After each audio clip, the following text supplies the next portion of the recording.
Welcome to the podcast designed to fuel your success in selling technology solutions. I'm your host, Josh Lopresto, SVP of Sales Engineering at Telarus, and this is Next Level Biz Tech.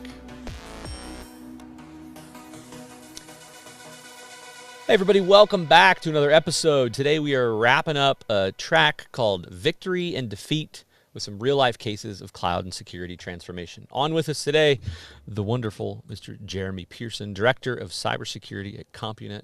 Jeremy, welcome on, my man. Hey, thanks for having me, Josh. Jeremy, let's kick this thing off. Let's get your personal background. How did you get here? Where did you start out? And then we're going to get into a little who Compunet is, your role, all that good stuff. Absolutely. Yeah, it's a long road, but I'll try and give you the cliff notes. I started out doing an IT internship in the early 90s, hooking up token ring devices for an attorney's office. And just, Novell NetWare, early Windows, everything broken all the time, the early days of IT support. That transitioned into, being a network admin and had some opportunities in cybersecurity about 20 years ago and was fascinated by it. Very dynamic environment, constantly learning. Things are constantly breaking, and we're constantly getting better. So that's been the journey. Been cyber focused for about 20 years, and been with CompuNet for about the last 10. Okay, so I love that. Tell us a little bit about who Compunet is. You guys are a beast out there in the market. You've got a ton of things that you do. How do you go to market? Who is Compunet? And how do you kind of distill that down about how you guys are different? Yeah, great question. So we started in the VAR space in the late 90s, building wide area networks for rural infrastructure out in Idaho and growing through partnership in Idaho and just building up naturally, doing a lot of network design, network architecture that expanded into network security. I joined in about 2014. And we were super focused on network security at that point in time with a really big infrastructure focused customer base. And what we've been doing since I joined the team has really been taking a broader business focused cybersecurity approach, just looking at how risk affects all aspects of the infrastructure. And we changed our go to market strategy quite a bit by rolling out CIS gap analysis about 10 years ago and really trying to talk about sort of maturity within a customer environment and where their roadmap was going, in addition to what technologies they had and what technologies they were interested in. So it started to shift the conversation. And we're really seeing that track catch fire the last 5 years, where as we focused more on risk and business initiatives of our customers, it's enabled us to have much broader conversations about where they're trying to go and what their technology needs are. And I mean, do you feel like I love the shift to risk? And I remember going through all the CISSP stuff, and it was mind numbing and melts your brain. But one of the things that stood out to me as a nerd, I'm looking for these technical things, and when I hear the section or the domain on quantitative risk assessments, it really changes the way that people understand. Hey, this is not just another cost line item. This is really something important that I need to look at. So how did the customers perceive that as you move this conversation to risk? Were they asking for it, or did you guys just go, no, we need to educate people how this should look? Yeah, that's a great question. The rise of ransomware about 4 or 5 years ago, really making national headlines and being disruptive for a lot of our customers. That was just a tipping point because it was no longer, a fine that was looming out there, a regulatory agency that says you need to do X, Y, Z. It was, hey, these organizations have stopped operating because they were a little fast and loose with their security controls, and it was extremely disruptive, and in some cases was the end of the organization. And so it was very easy to speak to that message. We'd been talking that talk track for a long time, but the audience was much more receptive once it became so disruptive across our industry. Yeah, I love that. I remember so many of these early security conversations. We're sitting here trying to, we know the bad guys. We know what that world looks like. We're trying to help them do the right thing. And people go, well, I haven't had a breach yet. Or my favorite was, I'm not a target, right? And you go down this track of, geez, I'm not, are you on the internet? Do you have an IP address? Do you have customers? Well, then you are, right?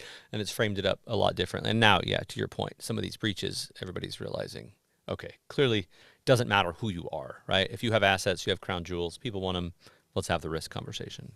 Yeah, I mean, very few organizations can just shut down without some sort of, financial penalty or operations difficulties. And that's been how disruptive ransomware has been across all these different environments. And unfortunately, we've seen customers in all different industries get hit pretty hard. And Compunet being heavily involved in building and designing infrastructure, we got really involved with the recovery process, backup and disaster recovery programs, and it really changed a lot of the conversations for anybody that had reticence around addressing it proactively.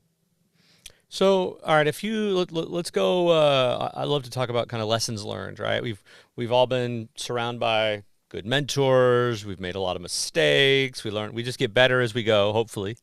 Um, what's one for you, right? Either that, a hard lesson you've learned, a good mentor. Just look back. What's helped you? Yeah, a number of them within our organizations, but a few that stand out is really working hard to build relationships and connect with our customers, because we've been around for long enough where we've seen our technology project come and go. We've installed big voice deployments and then come back 7 years later and taken them out. And so hanging your hat on the technical partnership or the technology itself, it's great to be an evangelist, but know those things change over time, and hopefully strong relationships will persevere through all those things. And so I've had a mentor in Reiner Engel at our company who really was like, focus on these key relationships because these people will be there, and that's going to be kind of your waypoint as the technology shifts. And that was a little bit of a step back for me, being a technologist throughout my career, is to go, yeah, you're right. The touch points I have within our customer organizations, they provide a lot of valuable insights, and they're not married to their technology. It's just solving a problem today. The problems we all have tomorrow, they're going to surprise us. Yeah, it's a good shout out for Reiner. We love Reiner. Reiner's fantastic. I don't know how you can't. Something's on you if you don't like Reiner.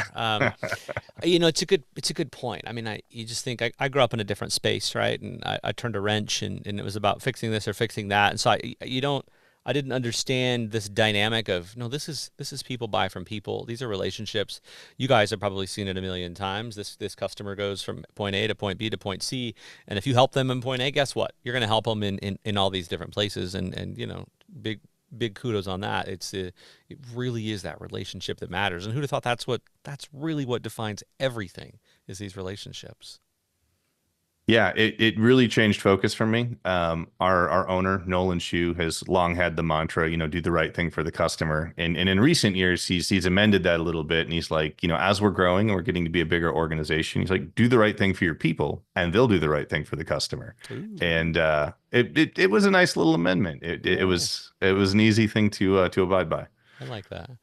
All right, let's jump into let's talk about some transformations here. So obviously you guys are a powerhouse. You've got some cloud services in house. You leverage channel vendors, and you put this amazing solution ultimately in front of the customer, and you're able to solve some of these problems. So maybe just walk me through an example, something the customer was defeated on, and really just what did the stack or the business problem look like before, and then what was it after?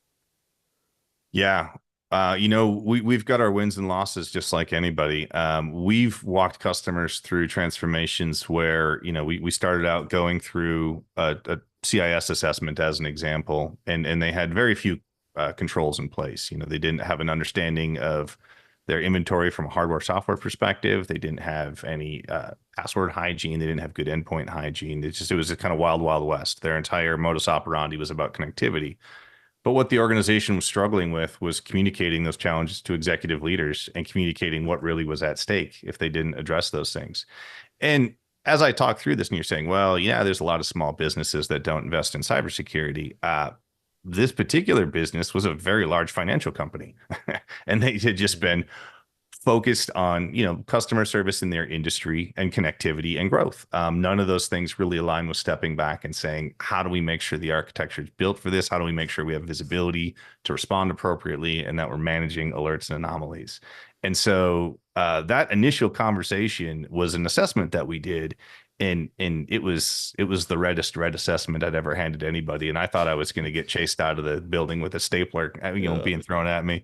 And they were extraordinarily receptive. It was the message that they wanted from an outside third party to say, yeah, we're in rough shape. Let's work on a roadmap together to go implement these things over time. And that's what we did. And it took several years, but those controls were put in place. And fortunately, there was never a large scale incident as they were ramping their maturity up to an appropriate level. I love it. I love to hear that there wasn't an incident. Right. So many of those people don't see the light until there was an incident or is an incident. So, I have uh, those stories too. oh yeah, Absolutely. yeah, yeah, There's no bigger budget than right after an incident, and that's a sad state of affairs. But yeah, nobody wants to be an ambulance chaser, but an incident will inspire change, yeah, and yeah, change is expensive, and so that's something we're acutely aware of. yeah. It's good. It's fair. I was going to say ambulance chaser too.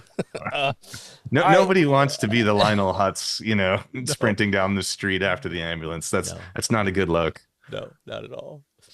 All right, so I'm kind of going down this. I've asked the last couple guests during this track this little bit of a military theme, but there's a great guy out there. He's a monster guy that I would not want to run into in an alley. Jocko Willink. So he's a former Navy SEAL, and he has this principle of extreme ownership. Whatever it is, Mhm. own it, figure it out.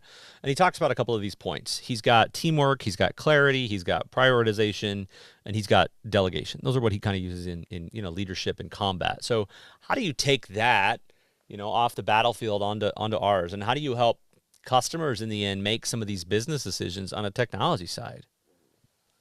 Yeah, teamwork is epically important, and that word's thrown around a lot. The way we operationalize that is by building communities within our engineering groups. And one thing that's a little unique about Compunet, we have a huge engineering workforce. We have about 170 engineers around the organization, and that's about 5 for every account executive. So it's a unique ratio from a lot of our competitors. We invest very heavily in engineering. Our owner and CEO started as an engineer. That was kind of his background. And many of us in leadership positions have engineering backgrounds as well. So it's really important to us that our technical players have loud voices, but also that they work closely together, because specialization doesn't scale. You really need that teamwork and that communication in order to have deep expertise, but also to have it diversified so you can bring a multitude of solutions to your customers.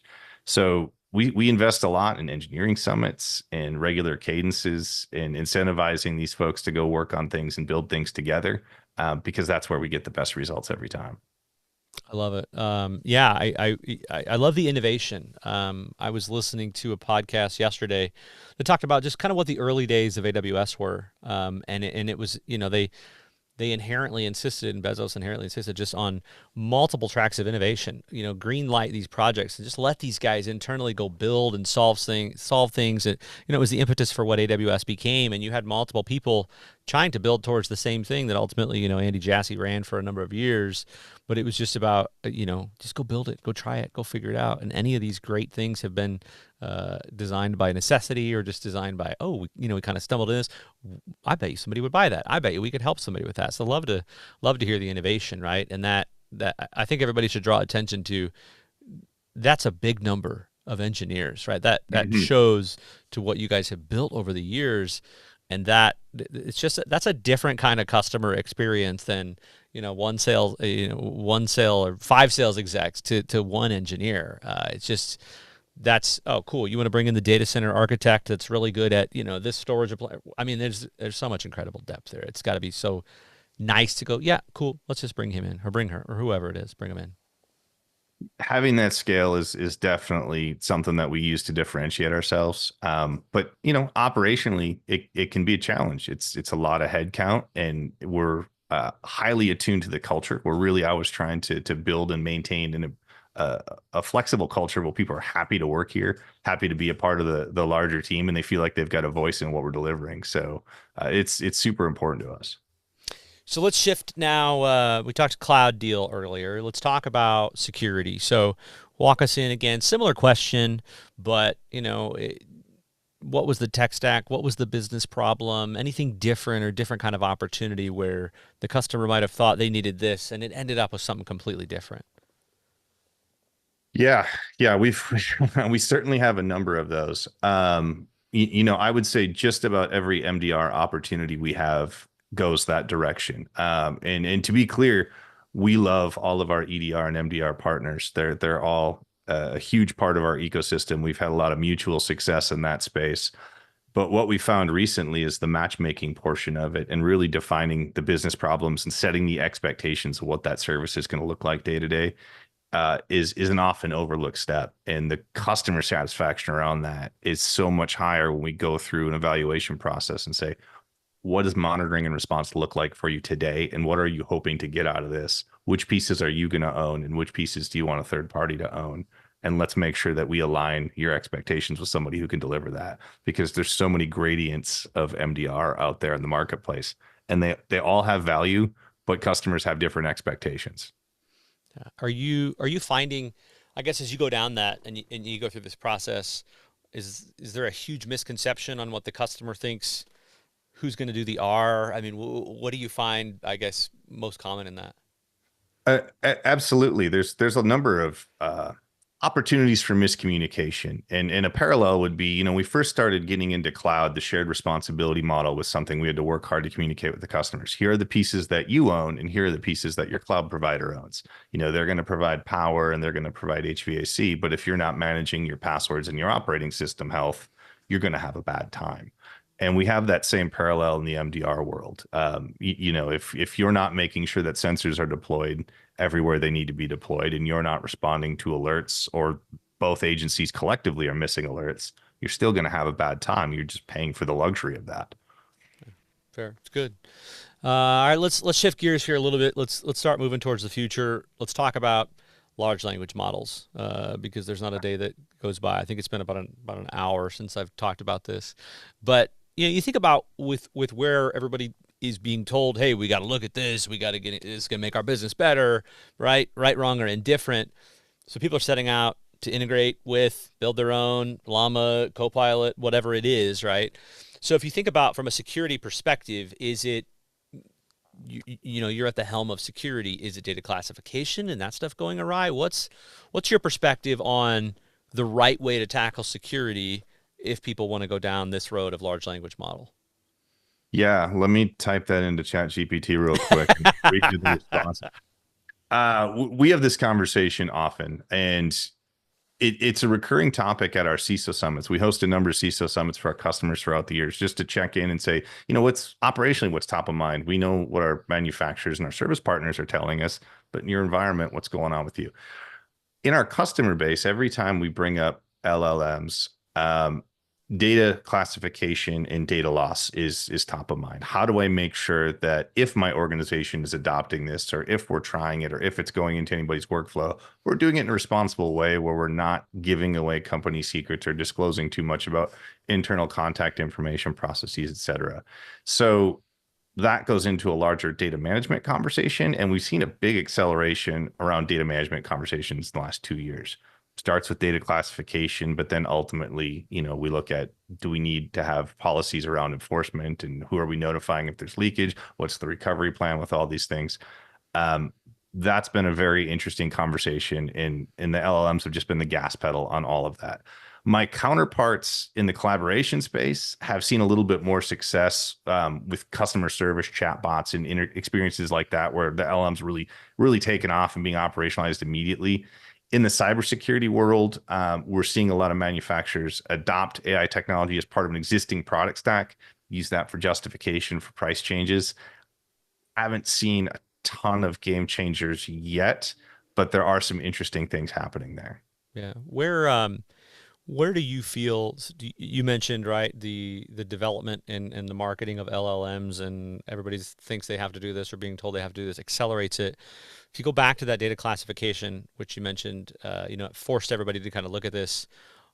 What grade would you give the broader world of customers out there of doing data classification right now, before they have to now going into LLMs, percentage wise, or a grade, however you want to frame that up? Optimistically, C minus. The tools are getting better to interact with. Many of our customers have complex, diverse footprints. It's difficult to assess it from the outside in. It's a big project and it's a big expense.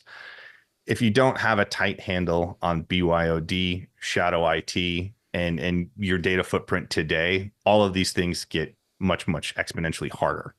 because those are all foundational steps. And we saw this with cybersecurity adoption years ago. If you can't account for the number of sites you have and the number of devices you have, well, how the heck can you secure them or respond to an incident? There's some fundamental layers here we still have to achieve. So for organizations that are doing great at understanding what their device footprint looks like and understanding what applications their users are using, if they're already at that maturity level, I think there's more tooling than ever to understand what their data footprint looks like and start adopting classification policies. They're in a good position. The tooling has never been better. For organizations that are still behind, I think they're getting further behind. Ooh, I like it. I like it. Spicy take.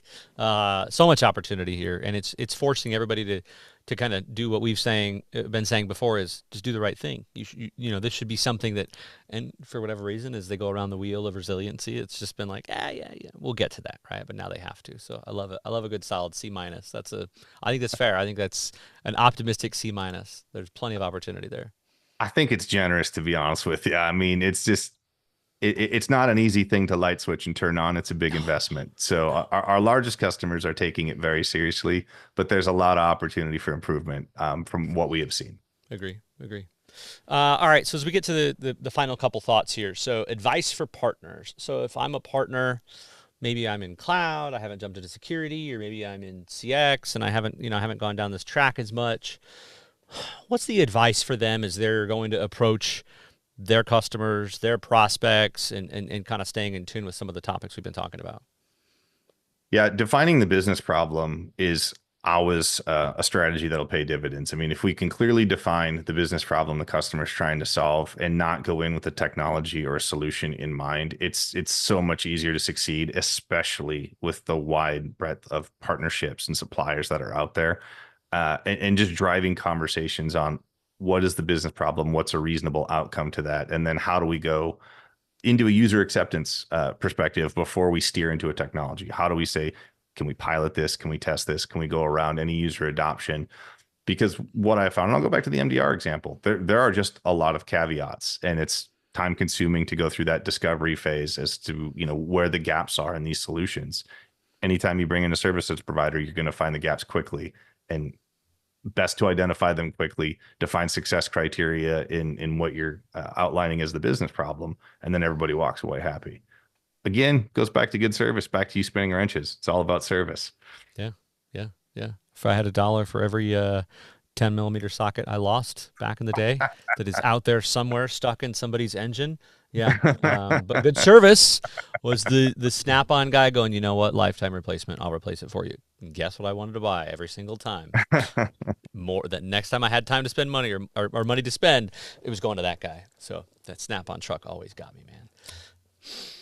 All right. So as we talk about the future, transformation, the next couple years, let's look into the Jeremy crystal ball here. Take this anywhere you want, but I mean, what kind of innovations are you most looking forward to, and how do we all play a role in that? Yeah, a lot of our manufacturer and vendor partners have talked about platformization for quite a while, and I'm looking forward to seeing that be a very tangible, consumable thing in the marketplace where that story continues to make sense. There's a lot of cybersecurity tools out there that generate data as an outcome, and I'm looking forward to automation and platformization, bringing it to a point where we actually see the benefits of bringing all those sensors together, and we have easy to consume services that really bring operational efficiency. I think right now there's a lot of hardworking service providers that are filling a lot of gaps on behalf of these platforms, but it's rapidly evolving, and there's a lot of capabilities coming around to speed up response times, to alert the right people, and to help customers be prepared for events and kind of minimize the collateral damage. So short answer, I'm looking forward to the maturity in that space. I mean, I think we're going to see cat and mouse in offense and defense for a long time, but the shorter the response time is, the least disruptive these cyber incidents become. Yeah. It's back to resiliency. I love it. Yeah, Great. absolutely. Great point. We know we're going to have a breach. Hopefully it gets less and less duration, as we go. We can't be perfect, but man, we can sure try a lot harder. Yeah, hopefully it's a lost device, a person locked out of an account. Hopefully it's just, a really small blast radius. Yeah, I love it. Well, that's it, my friend. Jeremy, I appreciate you coming on, man. Lots of good stuff. Thanks for sharing all the expertise.